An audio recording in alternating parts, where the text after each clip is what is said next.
आप देख रहे हैं दैनिक दर्पण न्यूज।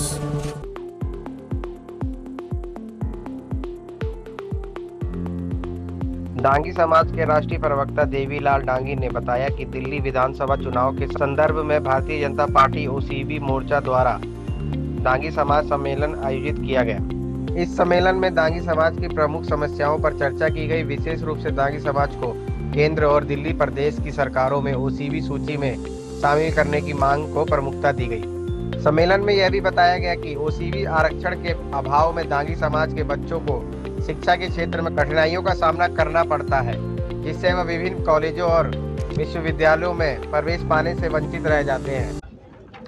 डांगी समाज जो है वो बहुत ही मेहनती समाज है और ये कमेरा वर्ग है जो अपने मेहनत करके, अपनी मजदूरी करके ऑनेस्टी के साथ ज़िंदगी जीता है। लेकिन हम लोग दिल्ली में विभिन्न प्रदेशों से आके परदेसी हैं। पिछले हम 30-40 वर्षों से दिल्ली में निवास कर रहे हैं, लेकिन अभी तक हमें किसी पार्टियों ने कोई चिन्हित नहीं किया कि डांगी समाज भी यहाँ पे है। बीजेपी पहली राष्ट्रीय पार्टी है जो डांगी समाज को चिन्हित किया है कि डांगी समाज में दिल्ली में रहती है।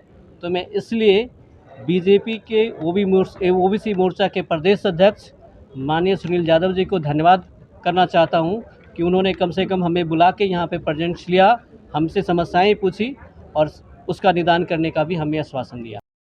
अगर हमारी डांगी समाज केंद्र सरकार की ओबीसी सूची में होगी और दिल्ली सरकार में भी ओबीसी की सूची में होगी, जो हमारे बच्चे पढ़ाई करते हैं 10th क्लास में 12th क्लास जो पढ़ाई करते हैं, इसके आगे भी उच्च शिक्षा ग्रहण करते हैं, तो उसमें हमारे को फ़ायदा मिलता है। एडमिशन के से लेके और सरकारी नौकरी से लेके हर चीज़ में हमारे को फ़ायदा मिलता है। अभी हमारे को ये फ़ायदा नहीं मिल रहा है। बाकी जब स्टेटों में मिल रहा है हमारे को, लेकिन दिल्ली सरकार में नहीं मिल रहा है हमारे को, और केंद्र सरकार की सूची में भी हमारे को इस तरह का फ़ायदा नहीं मिल रहा। और इसके अलावा भी कई ऐसे फ़ायदे हैं जो बच्चों के अलावा भी समाज के हित में काम आते हैं, वो फ़ायदा हमारे को बिल्कुल भी नहीं मिल रहा है। तो ज़रूर हम एक शामिल हो जाएंगे तो हमारे को फ़ायदा मिलने लग जाएगा। हमारी समाज समृद्ध बनेगी और व्यापारिक स्तर पर भी समृद्ध होगी और शैक्षणिक स्तर पर भी समृद्ध होगी। डांगी समाज को केंद्र सरकार की ओबीसी सूची में शामिल करने हेतु हमारा संगठन ऑल इंडिया डांगी क्षत्रिय संघ, जो कि पूरे भारत में काम करता है और 14 स्टेटों में भी हमारा समाज रहता है, तो वहाँ पे हम एक ढांचा बना रखा हमने। जिला स्तर पर, प्रखंड स्तर पर और ग्राम पंचायत स्तर पर हमारा संगठन तैयार है अभी।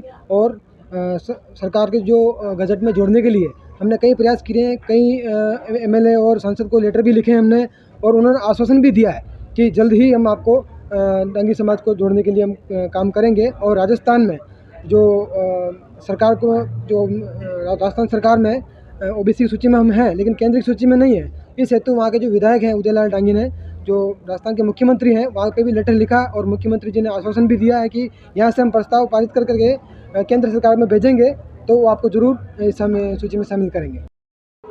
देखो, हमारी जो विचारधारा है, पंडित दीनदयाल उपाध्याय जी कहते हैं कि जो अंतिम व्यक्ति का जब तक वो आगे नहीं आएगा तब तक देश का विकास नहीं हो सकता। तो अगर हमारा डांगी समाज काफ़ी पिछड़ा समाज है और ये अभी ओबीसी समाज में नहीं आता, तो हमारी पहली प्राथमिकता रहेगी कि अगर दिल्ली में सरकार भारतीय जनता पार्टी की बनती है और केंद्र में सरकार बीजेपी की है, तो हम दिल्ली से उनको प्रस्ताव भेजेंगे कि इस समाज को ओबीसी की कैटेगरी में शामिल करें, और उसी के माध्यम से हम केंद्र में भी इस बात को रखेंगे कि दिल्ली और केंद्र दोनों में ही ये ओबीसी समाज पे आए, जिससे कि इनको जो 27% आरक्षण का और जो ओबीसी समाज के बेनिफिट है उनको मिल सकें।